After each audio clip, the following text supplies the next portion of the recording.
Joe, your talk about the predictions of a season long past reminded me of something that I saw a few months ago. Now, unfortunately, I can't find the original link to the article, so you'll have to take my word for it for now.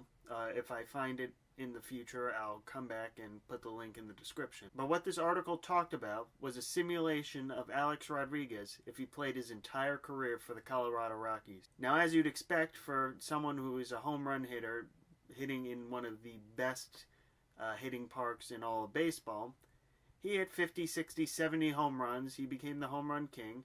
He won his World Series and retired at the age of, I think it was 43. Now, you would expect that would be all good, except for a lot of the time, the Colorado Rockies were really bad. Now, the reason they were bad was that A-Rod was taking up over half of the payroll several years. In several attempts, they tried to trade him to get prospects and salary relief, but the writer of the article had to go into God mode and annul the trade, send A-Rod back to the Rockies, and they were stuck with him. We talked about it last week with the Marlins, how if your payroll is hamstrung, that causes a distraction because you can't get the players to build around your core guys, and then you have to eventually trade them. But I'm going to talk about another distraction this time. Now, Joe, I know we agreed when we started this channel that we weren't going to talk about politics, but in talking about Colin Kaepernick, there's no avoiding it. And for those wondering if I'm going to be talking about the Robert Lee controversy that happened this week, no, I am not. I still want a job in media, and it would be in my best interest not to alienate one of the biggest sports media companies in the country.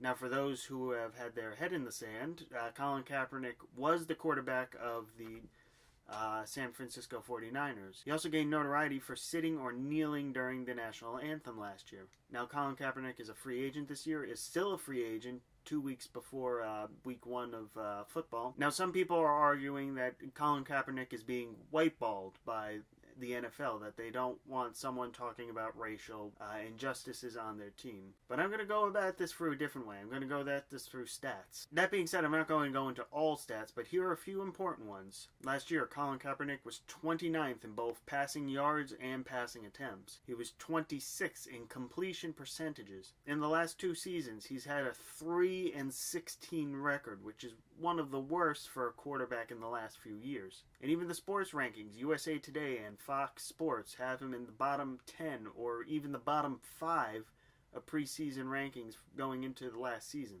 Even ESPN had him 40 out of 60. Now, if you want a quarterback, do you really want someone who's at the bottom of the league? And before you talk about backups, you have 2 things. 1, he's already turned down a couple backup jobs.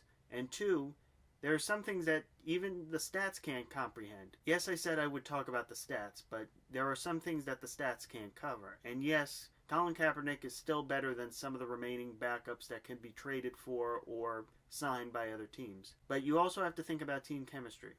And I'll take a baseball example out of this. Jonathan Papelbon, when he was traded to the Washington Nationals, he looked at the controversy there. First, unseating their existing closer, Drew Storn.